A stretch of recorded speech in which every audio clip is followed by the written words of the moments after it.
ഒരു ഷെയർ 1,00,000 രൂപയാണ്. അപ്പം നിങ്ങൾക്ക് എത്ര പേർക്ക് ഷെയർ ആകുമ്പോൾ എല്ലാവരുടെ പേരിലും ഈക്വലായിട്ട് ആധാരം രജിസ്റ്റർ കയ്യിൽ കിട്ടി. എല്ലാവരും പേർക്ക് ഇത് പുതിയ ആശയം തന്നെയല്ല, ഞാൻ ഇതുവരെ കണ്ടിട്ടില്ലെങ്കിൽ എല്ലാവരും പേർക്കും നമുക്ക് സ്റ്റാമ്പ് ചെയ്ത് തരും. മിക്ക ആളുകൾ അറിയാത്തൊരു മെസ്സേജാണ്, പ്രോപ്പർട്ടി എത്ര ആളുടെ പേരിലും മേടിക്കാം നമുക്ക്. അതിൽ പ്രത്യേകിച്ച് റെസ്ട്രിക്ഷൻസ് ഒന്നുമില്ല. ഇപ്പം 100 ആൾക്ക് മേടിക്കണം, നോ പ്രോബ്ലം. അതിനനുസരിച്ച് ഷെയറിൻ്റെ എമൗണ്ട് അതിലെഴുതും. നമ്മൾ ഇത്ര ഓഹരി ഇത്ര രൂപ വെച്ച് ഞാൻ കിട്ടിയ ഓഹരിയുടെ എമൗണ്ട് അതിൽ എഴുതിയാൽ മാത്രം മതി. അപ്പം 1,00,000 രൂപ മുടക്കിയാലും നമ്മൾ ആ പറഞ്ഞ പ്രോപ്പർട്ടിയുടെ ഓണറാന്ന് എനിക്കും പറയാം. തീർച്ചയായിട്ടും നിങ്ങനെ ഓണറാണെന്ന് നിങ്ങൾക്ക് പറയാം, നോണെന്നല്ല പറയണത്.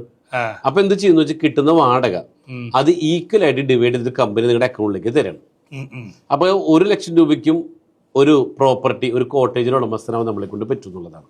പിന്നെ ഇത് ഞാൻ മനസ്സിലാക്കി വെച്ചിട്ടുണ്ടെങ്കിലേ, ഞാനത് ഇതേക്കുറിച്ച് ഞാൻ വന്ന് കണ്ടായിരുന്നല്ലോ, ഞാനും എൻ്റെ സോഷ്യൽ മീഡിയയിൽ ബ്ലോഗ് ഇട്ടിട്ടുണ്ട്. നിങ്ങളുടെ ആശയം എനിക്ക് ഇഷ്ടപ്പെടാൻ കാരണം വെച്ചിട്ടുണ്ടെങ്കിൽ നമുക്ക് ഈ വാടക മാത്രമല്ല, അതിൽ ഇപ്പൊ നിങ്ങൾ ഹെഡിങ് പറഞ്ഞല്ലേ ചന്ദന മരങ്ങള് നമ്മൾ 5 സെന്റ് സ്ഥലത്തിൽ നട്ടിട്ടുണ്ട്. അപ്പൊ എനിക്കറിയാം അതിന്റെ ബെനിഫിറ്റുകൾ. നമ്മൾ കാണുന്ന പ്രേക്ഷകർക്ക് വേണ്ടി അതും കൂടി ഒന്ന്. അതായത് എല്ലാ ദിവസവും വാടകയ്ക്ക് പോകുമെന്ന് ചോദിച്ചു. അപ്പൊ സാധാരണ ഒരു കോട്ടേജ് ആണെങ്കിൽ ഇത് എല്ലാ ദിവസവും പോവില്ല. അതേസമയം ചന്ദനത്തോപ്പുകൾ, അപ്പൊ ഈ 5 ഏക്കറിൽ 90 കോട്ടേജ്.